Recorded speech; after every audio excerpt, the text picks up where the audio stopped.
Vos 17 km nuo Kelmės į rytus nutolusius Tytuvėnus galime drąsiai vadinti Žemaitijos perlu. Gamta nepašykštėjo Tytuvėnams nei kalvotų pušynų, nei ežerų, o iniciatyvūs ir darbštus vietos gyventojai šį miestelį pavertė tikrų stebuklu, kuriame norisi ne tik svečiuotis, bet ir gera gyventi.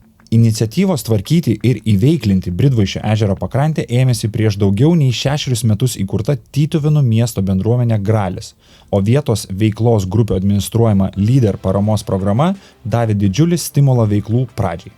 Iš 2014-2020 metų Kelmės krašto partnerystės vietos veiklos grupės strategijos buvo įgyvendinti net 2 projektai – paplūdimio tinklinio aikštelės su tribūnomis įrengimas ir kultūros savitumo ir tradicijų puoselėjimas, sveikos gyvensenos ir aktyvaus poilsio skatinimas.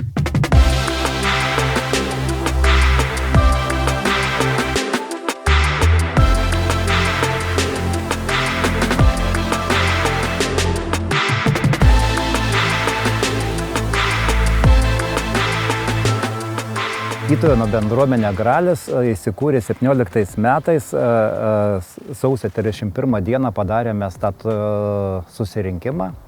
Tikslas susirinkusių steigėjų buvo toks, kad kaip padaryti, kaip pasigerinti, turint tokią aplinką ir tokias puikias sąlygas, kaip pasigerinti savo gyvenimo kokybę. Ir dar vienas iš tikslų buvo, kad mūsų vaikai, kuriuos mes užauginom ir išleidom į miestus, į miestelius, kad jie norėtų grįžti pas tėvus. Tai reiškia, kad norėtų grįžti, reiškia sukurti tokią aplinką, patrauklią aplinką ir kad turėtų traukos centrą.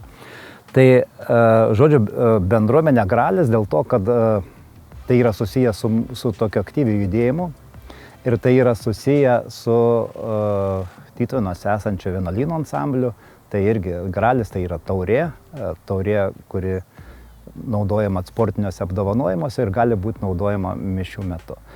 Tai tokia mūsų tikslas. Tai vienas iš pagrindinių ir didelių darbų, kuriuos pradėjom, tai sukurti pliažo tinklinio aikštelės su 300 vietų sėdimų vietų žiūrovams.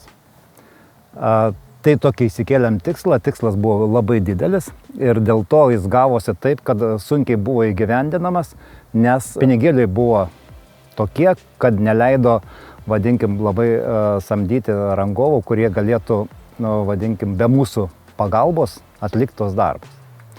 Tai, žodžiu, įvykdėt šitą projektą, visą laiką norim, kad tas projektas būtų tęstinis ir tęstinis, vadinkim, apimant įvairesnės tas veiklos sritis, sporto veiklos sritis. Tai mes ne tik tais pliažo tinklinis, pasipildėm pagal kitus projektus pliažo tenisas. Iš bendruomenės pinigų netaip dažnai būna, turbūt bendruomenėse, kad už savo pinigus 1500 sumokėjom, nupirkom lauko stalo tenisą. Va čia pastatėm bendriems poreikiams. Paskutinis toks mūsų bandymas ir buvo padaryti tinklinio aikšteles su saulės baterijomis, šviestuvai su saulės baterijomis. Gerina aplinką dėl to, kad galima sportuoti ne tik šviesiuoju paros metu, bet ypač šiltais vasaros vakarais, ypač rudens vakarais. Tai viena yra tai, kad prailginimo sportavimo laiką, plus, kad atsinaujinanti energetika turi dar kitą privalumą, kad nereikia atlikti elektrinės dalies techninį projektą, nereikia derinimo ypatingo ir tai, vadinkim, mums leidžia kokybiškai ir gerai leisti laiką. Kokios yra mintis ateities, tai mintis yra tokios, kad ateityje taip pat plėsti atsinaujinčius energetikos projektus ir apšviečiant ir šitą pakrantę, kurią naudotume bendriesiems viešiesiems poreikiams ir, vadinkim, įveiklinant mūsų ir kitas dar šiuo metu nekultivuojamas veiklos sritis, tai būtų ėjimas, dviračio takai ir taip toliau.